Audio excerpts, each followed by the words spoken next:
तो guys thumbnail देखकर आप समझ ही गए होंगे कि आज हम किस मूवी के बारे में रिव्यू लेकर हाजिर हुए हैं। आज हम हाजिर हुए हैं फिल्म क्रैक के बारे में रिव्यू लेकर। बताऊंगा क्या था इस मूवी में अच्छा, क्या था बुरा, मुझे पर्सनली कैसी लगी ये फिल्म, और बात करेंगे इसके हिंदी डबिंग के बारे में। जैसा कि जो लोग मुझसे मेरे इंस्टा अकाउंट या सोशल मीडिया पर जुड़े हुए हैं उन लोगों को पता ही होगा कि इस मूवी की जो हिंदी डबिंग है वो दोबारा कराई गई है।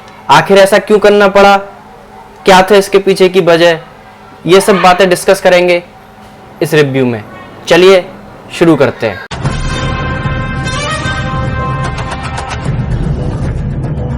वेलकम बैक फ्रेंड, स्वागत है आपका अपने YouTube channel review by RN में। तो आज हम रिव्यू करेंगे इसी साल सन 2021 में मकर संक्रांति के मौके पर रिलीज हुई मूवी क्रैक, जिसमें हमें देखने के लिए मिले थे मास महाराजा रवि तेजा, श्रुति हासन, समुद्रग्नि, बारा लक्ष्मी। ये एक तेलुगु ड्रामा मूवी थी और मुझसे मेरा पर्सनल ओपिनियन मांगा जाए ना तो अब तक इस साल की जो भी मूवीज रिलीज हुई हैं उसमें मैं इसे टॉप 3 मूवीज में रखने वाला हूँ।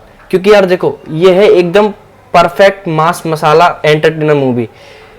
अगर IMDb पे जाओगे तो इसकी IMDb रेटिंग है 7.3 और मैं मानता हूँ कि ये इस मूवी को पूरी तरह जस्टिफाई करती है। देखो, पिछली साल मकर संक्रांति पर रिलीज हुई थी 2020 में अला बैकुंठपुरम लो, और हम जानते हैं कि अला बैकुंठपुरम लो किस तरह की मूवी थी। हालांकि बॉलीवुड की नजर अब उस पर भी पड़ चुकी है और उसका भी रीमेक बना जा रहा है, उसकी बात करूंगा मैं जो हमारा फिल्मी अपडेट आने वाला अगला उसमें। खैर यहाँ बात करते हैं क्रैक की। और इस साल रिलीज हुई थी क्रैक और दोनों ही मूवीज ने पूरी साल हंगामा मचाए रखा था। देखो, हम सब ने मास महाराजा रवि तेजा की जो मूवीज हैं, हिंदी डब पुरानी मूवीज है, सारी मूवीज देखी हैं। मैं आपको ऑनेस्टली बताऊं तो उनकी पिछली कुछ सालों से शायद मेरे जहां तक मुझे पता है उनकी जो लास्ट हिट मूवी थी वो थी पावर अनलिमिटेड। उसके बाद उनकी जितनी भी मूवीज आई, चाहे वो राजा द ग्रेट हो, चाहे वो डिस्को राजा हो, सारी मूवीज पिटी, बुरी तरह बॉक्स ऑफिस पर फ्लॉप हुई। उन्हें एक अच्छे कमबैक की जरूरत थी। हम सब या उनके जो भी फैंस हैं वो सब ये एक्सपेक्ट कर रहे थे कि उन्हें एक अच्छा ऐसी मूवी मिले, ऐसी स्क्रिप्ट मिले जिससे वो उसी तरह से कमबैक करें जिस तरह से हम उन्हें देखना चाहते हैं, चाहे वो राउडी राठौड़ की ओरिजिनल वर्जन विक्रमार्कुडु हो चाहे कोई हो। और ये उन्होंने कर दिखाया। उन्होंने कमबैक किया क्रैक जैसी सुपरहिट ब्लॉकबस्टर मूवी से। यार मेरी तो ये मूवी पर्सनली बहुत फेवरेट है। इवन जब इसका ट्रेलर आया था ना जनवरी में, जब मैंने इसका ट्रेलर देखा था तो यकीन मानो ट्रेलर देखने के बाद मैं ये सोच रहा था कि यार मास्टर के साथ साथ जैसे मास्टर पैन इंडिया रिलीज हो रही है ना, हिंदी डब में भी नॉर्थ में रिलीज हो रही है, ऐसे इस मूवी को भी रिलीज किया जाना था। लेकिन हमारा दुर्भाग्य कह लो चाहे कुछ भी कह लो, ये मूवी सिर्फ अपनी रीजनल लैंग्वेज में रिलीज हुई, जिस वजह से हम इस मूवी को हॉल में नहीं देख पाए। लेकिन अगर ये मूवी थिएटर में हमारे नॉर्थ इंडिया में रिलीज होती ना तो यकीन मानो जितना मजा हमें अब टीवी स्क्रीन पर देखकर आया ना उससे कहीं ज्यादा मजा हमें थिएटर में आने वाला था। क्योंकि भाई ये मूवी पूरी तरह से मास मसाला मूवी है जो बनी ही थिएटर्स के लिए। खैर अब बात करते हैं स्टोरी की। देखो, इस मूवी की जो स्टोरी है वो कोई नई नहीं है, वही स्टोरी है जो आपने रवि तेजा की पुरानी पिक्चरों में देखी होगी, evil versus good, villain versus hero. लेकिन इस मूवी का भाई जो एग्जीक्यूशन है ना, देखो मैं अपनी लगभग सारे रिव्यूज में एक बात कहता हूं कि आपकी स्क्रिप्ट, आपकी स्टोरी, आपका प्लॉट कितना भी अच्छा हो, लेकिन अगर उसका एग्जीक्यूशन खराब है तो आप उस मूवी को कहीं संभाल नहीं सकते। लेकिन अगर आपकी मूवी की स्टोरी कितनी भी पुरानी हो लेकिन अगर उसका एग्जीक्यूशन यूनिक है तो वो मूवी भी कमाल कर जाएगी, जो इसी मूवी के साथ हुआ था। देखो, हमने बॉलीवुड, साउथ, हर डिपार्टमेंट की मूवीज देखी होंगी जिसमें विलेन होता है, विलेन की हीरो से टक्कर होती है, वही इसमें। लेकिन इसका जो पहला सीन है ना, इस मूवी का जो पहला सीन है, जो स्टार्टिंग सीन है, वही आपको ये बता देगा कि इस मूवी में बहुत कुछ अलग होने वाला है।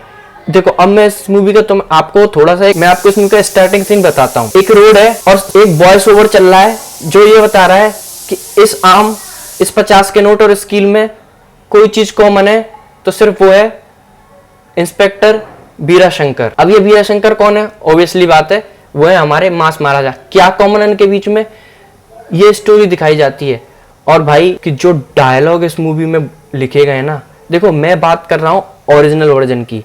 हिंदी डब वर्जन में क्या चेंज हुए डायलॉग्स में, कहाँ क्या चेंज हुआ, वो मैं आपको बताऊंगा हिंदी डब डिपार्टमेंट में जब बात करेंगे, ठीक है। अगर मैं बात करूं इस मूवी की तो देखो, इस मूवी ने मुझे डायलॉग्स, बेहतरीन डायलॉग्स लिखे हैं भाई। डायलॉग राइटर ने जो भी डायलॉग ना एकदम बेहतरीन। इसके डायरेक्टर है मूवी के गोपी चंद। यार उनका ये पहला नहीं है, उन्होंने रवि तेजा के साथ पिछली 2 फिल्में भी की हैं और वो भी मैंने देखी है। यकीन मानो कि गोपी चंद का जो डायरेक्शन होता है वो एक अलग ही होता है। यकीन मानो यार, इस मूवी में रवि तेजा को देखने के बाद ना आपको उनको वही रवि तेजा याद आएंगे जो आपने अपने बचपन में या जब आपने साउथ की फिल्में देखना स्टार्ट किया था ना, जब देखते थे।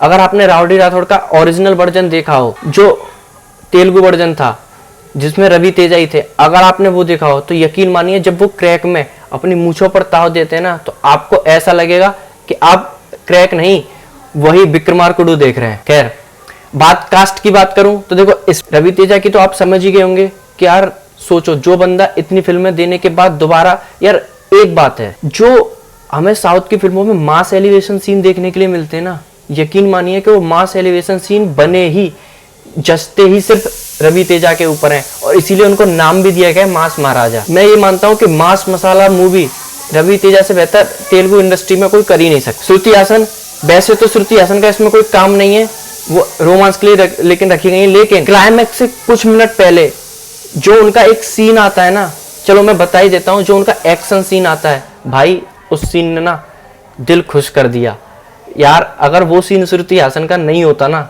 तो श्रुति हासन का सच में कोई काम नहीं था, लेकिन वो सीन होने की वजह से उन्होंने अपनी सारी कमियां ढक दी। सच में बहुत ही बेहतरीन तरीके से कोरियोग्राफ किया गया था वो सीन। समुद्रकर्णी की बात करूं तो बता दो कि समुद्रकर्णी वो ही है जिन्हें आपने पिछले साल की मूवी अला बैकुंठपुरमलो में एज अ विलेन देखा होगा, वो इसमें भी विलेन बने। और उन्होंने, यकीन मानो यार, मेरे पिछले रिव्यूज में एक बात सुनी होगी आपने कि विलेन, हमारा हीरो बहुत मजबूत है लेकिन विलेन अगर ढीला है तो मजा नहीं आ पाता। लेकिन यकीन मानो कि यहाँ दोनों की जो बराबरी है ना, बहुत कांटे की टक्कर है भाई। जितने मजबूत हमारे रवि तेजा हीरो नजर आता है, उतना ही मजबूत हमारा विलेन नजर आता है। और जब उनका पहला फेस ऑफ सीन होता है ना भाई, तालियां मारने पे मजबूर कर देगा। और यकीन मानो यार, हर 10-15 मिनट में, या मैं कहूं हर 3-4 सीन बाद जो भी रवि तेजा के जो सीटी मार डायलॉग आते हैं ना, ओ हो भाई यार, आप सच में अगर ये पिक्चर मैं थिएटर में देख रहा होता ना, तो सीटी मार, मेरे मुंह से सीटी और तालियां तो जरूर ही निकलती। वरालक्ष्मी का भी इस मूवी में बहुत ही इंपॉर्टेंट रोल है। ये कि माना कि वो एक ग्रे शेड में, एक नेगेटिव शेड में नजर आती हैं, लेकिन यकीन मानो कि इस पिक्चर को अगर नेगेटिव शेड में अगर कोई आधा खींच के ले जाता है तो वो वरालक्ष्मी है। तो ये तो थी कास्ट परफॉर्मेंस की बात। और देखो, समुद्रकर्णी सर के बारे में तो मैं बता ही दूं कि भाई वो नेशनल अवार्ड विनर एक्टर है, तो यार एक्टिंग के बारे में तो उन पर कोई संदेह होगा ही नहीं।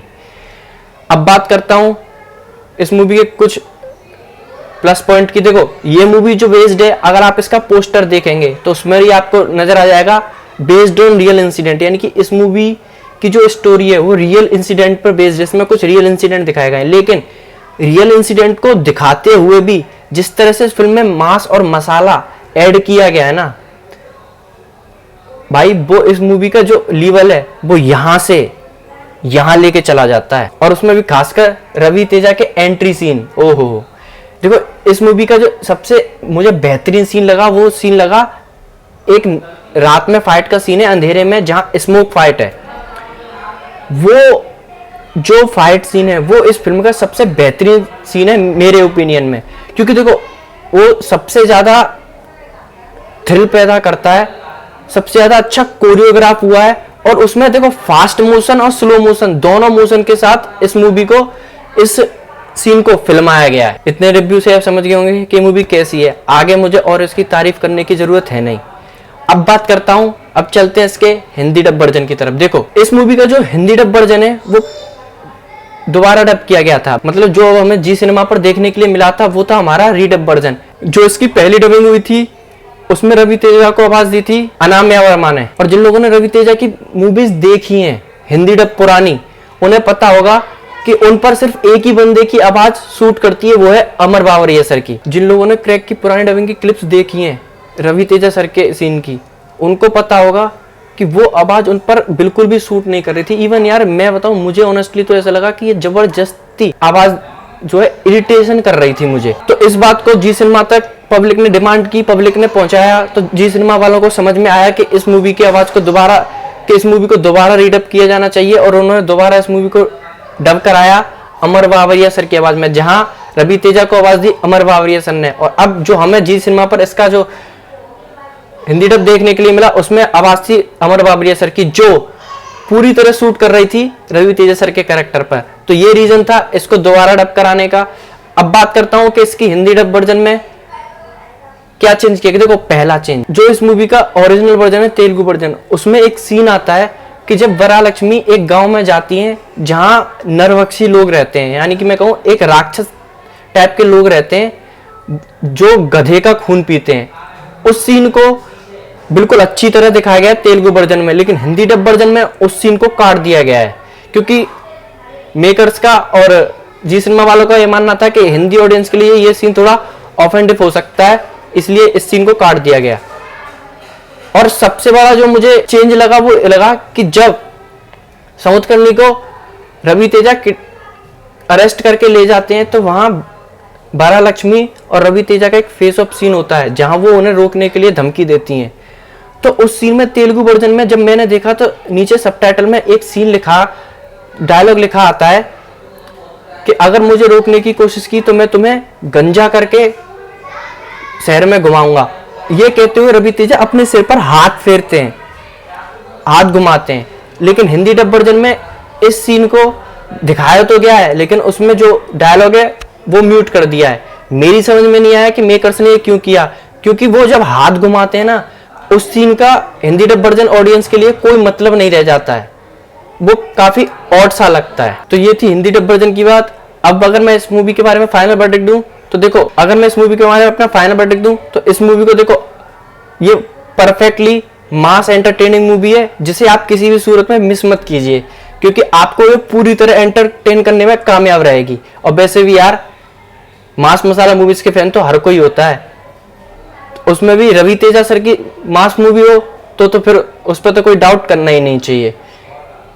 तो इस मूवी को आप बिल्कुल भी मिस ना करें, क्योंकि भाई ये मूवी थिएटर में तो आग लगा चुकी है। बाकी यहीं तक था हमारा आज का रिव्यू। अगर कुछ अच्छा लगा हो तो वीडियो को लाइक कर देना। बाकी मिलूंगा आपसे नेक्स्ट रिव्यू में बहुत जल्द, और ऐसे ही आपके लिए रिव्यूज लाता रहूंगा। तब तक के लिए बाय एंड टेक केयर।